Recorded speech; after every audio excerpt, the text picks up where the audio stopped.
Les Camerounais achètent de la musique, mais ils remettent de l'argent à la mauvaise personne. Voilà une réponse choc à la question de savoir si les Camerounais ou les Africains de façon globale sont capables de payer pour le produit culturel ou artistique, étant donné la faiblesse généralisée du pouvoir d'achat. C'est un sujet qui a déjà alimenté 1 milliard de débats entre les professionnels des industries culturelles et créatives en général et ceux de l'écosystème musical en particulier.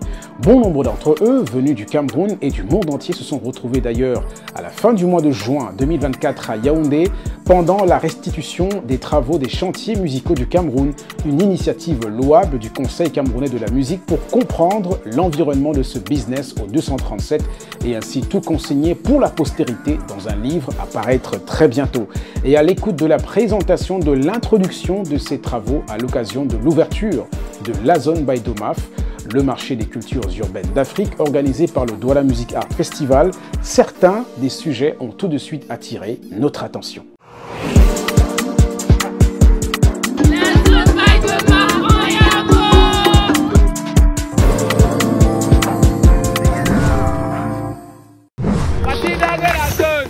Avec les caméramans de qualité, les bébés dans des qualités, les voyageurs dans des qualités, les consommateurs de qualité, les meilleurs dans notre cité, le volet, la peine et la zone.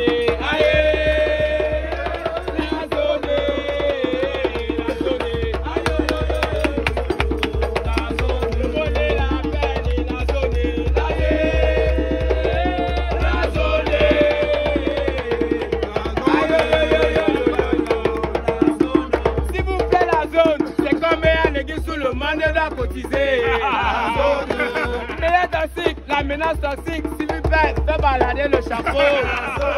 C'est comme à l'église. La récelle n'a pas donné. Elle va élever le niveau et rester haut.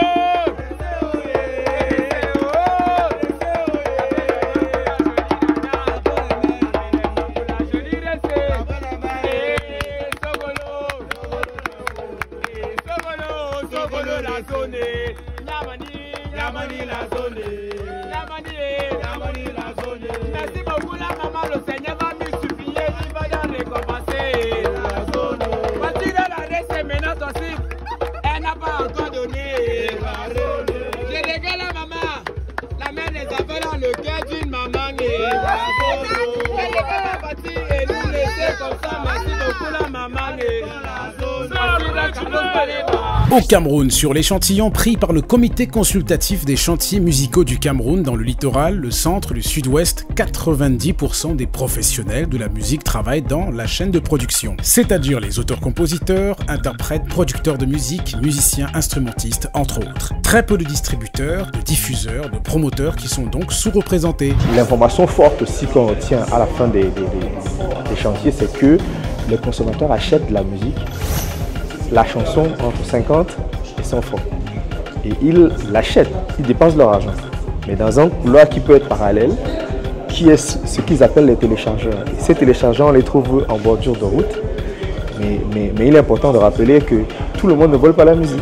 Ils les achètent, peut-être c'est les mauvaises personnes, mais ils dépensent leur argent, 50, 100 francs. Et pour mémoire, l'abonnement Spotify, c'est de 3 000 à 7 000. Et ces chansons à 100 francs pièce, ils en achètent des centaines. Donc faites le calcul et puis voyons à quel point cette industrie est en réalité un vrai business.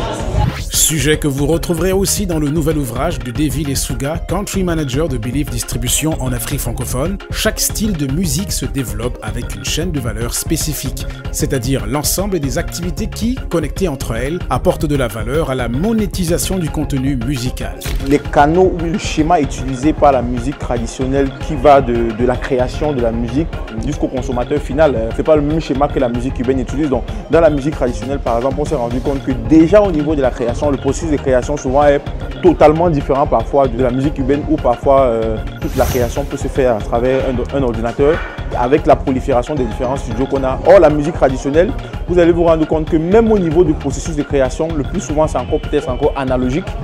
Et maintenant, dans la chaîne qui mène la musique vers le consommateur, vous verrez la musique traditionnelle par exemple dans le contexte camerounais elle se diffuse plus dans les mariages, dans les deuils, les événements sportifs, dans des cérémonies, même en termes de canaux de promotion par exemple, que c'est beaucoup plus via des festivals de musique traditionnelle, de musique patrimoniale. Or, la musique cubaine, le plus souvent, c'est dans tous les canaux en fait. Au niveau de la diffusion par exemple, vous allez voir, il y a très peu de musique traditionnelle camerounaise qui se retrouve sur les plateformes de streaming.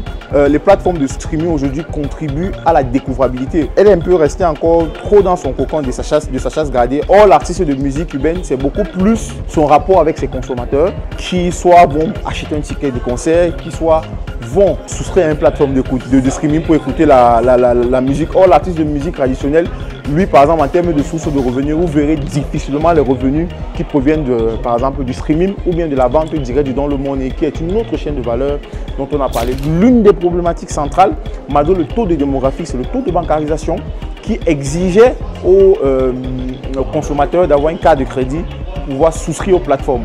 Donc justement, à cause de cette problématique, il y a une chaîne de valeur spécifique du Dans le Monde qui s'est créée au Cameroun, où il y a des plateformes spécifiques au Cameroun où les consommateurs peuvent, via le mobile money, payer via leur téléphone et recevoir la musique soit sur leur téléphone, soit sur leurs ordinateurs, en fichier MP3, en fichier 2. Et c'est une chaîne de valeur spécifique de revenus qui est beaucoup plus reliée à la musique cubaine en fait.